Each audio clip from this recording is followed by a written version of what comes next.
할렐루야. 오늘은 11월 19일 주일입니다. 오늘 우리에게 주신 하나님의 말씀은 욥기 15장 14절 말씀입니다. 제가 봉독하겠습니다. 사람이 어찌 깨끗하겠느냐? 여인에게서 난 자가 어찌 의롭겠느냐? 아멘. 오늘의 큐티 본문은 욥에 대한 친구들의 두 번째 권면에 대한 내용입니다. 처음과 마찬가지로 대만 사람 엘리바스가 가장 먼저 등장하는데요. 쉽게 말해 오늘의 본문의 내용은 이런 것입니다. 욥, 너의 그 자신하는 태도는 무엇이냐? 내가 정말 의롭냐? 내가 의롭다면 넌 교만한 것이다.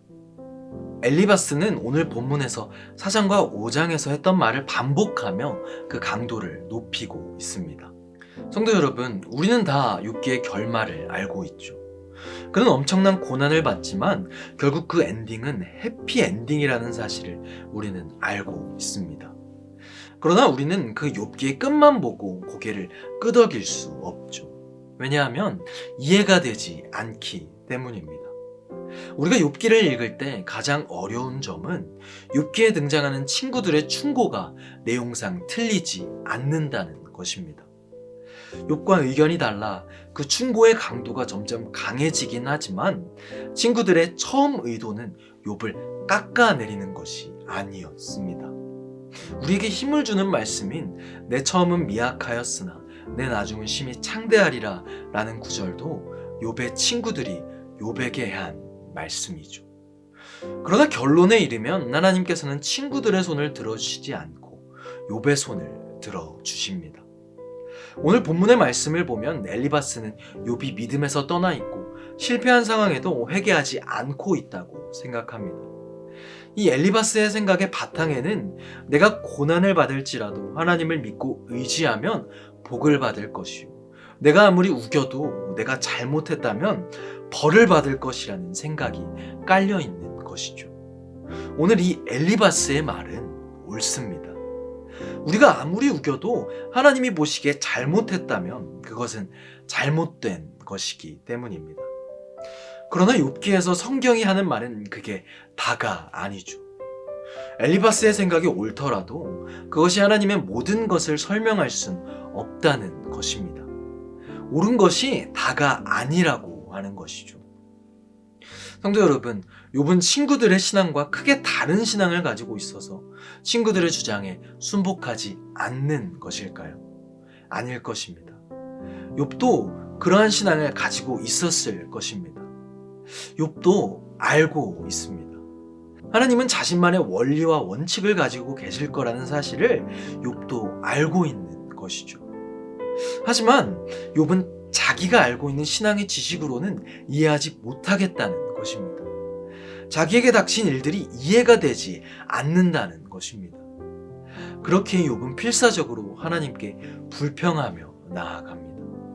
오늘 14절의 말씀, 사람이 어찌 깨끗하겠느냐, 여인에게서 난 자가 어찌 의롭겠느냐 라는 말씀은 4장 17절에 사람이 어찌 하나님보다 의롭겠느냐, 사람이 어찌 그 창조하신 이보다 깨끗하겠느냐 라는 말씀과 같은 의미를 내포하고 있습니다.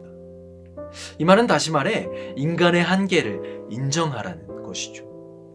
엘리바스의 말은 욥이 자신의 한계를 인정하고 이제 그만 잠잠해지라는 것입니다. 친구들의 말에 의하면 욥의 문제는 하나님께 가져갈 필요가 없는 문제죠. 욥이 그러한 고통을 당한 것은 하나님의 원칙에 어긋났기 때문입니다.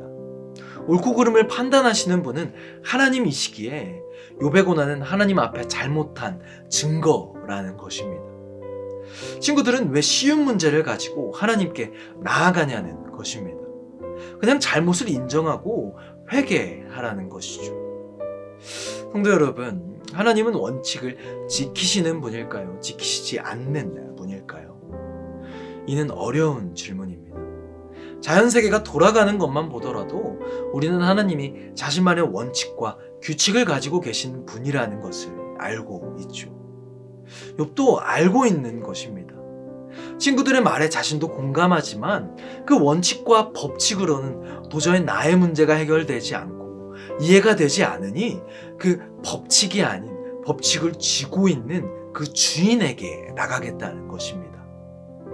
내가 알고 있던 이해, 내가 알고 있던 해답으로 이해가 되지 않는다면, 그래서 갈등과 절망 속에 울부짖고 있다면 욥은 하나님께서는 거기에 대한 답을 가지고 있어야 한다는, 답을 가지고 계실 것이라는 확신이 있었던 것이죠. 욥기의 내용처럼 우리가 신앙생활을 하면서 어려움을 겪는 이유는 기독교의 신앙이 옳은 것이 다가 아니기 때문입니다. 이해할 수 없는 부분이 존재하고 받아들이기 힘든 부분이 존재하기 때문이죠. 그럼 무엇이 옳지 않을까요? 무엇이 우리의 이해에 가장 큰 걸림돌이 되는 것일까요? 그것은 예수님이 이 땅에 오셨다는 것입니다. 이것은 말이 안 되는 것이죠.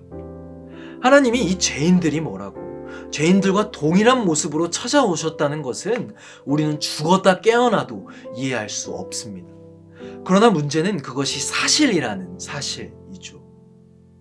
하나님이 원칙만 지키시는 분이라면 우리는 모두 지옥에 가야 합니다.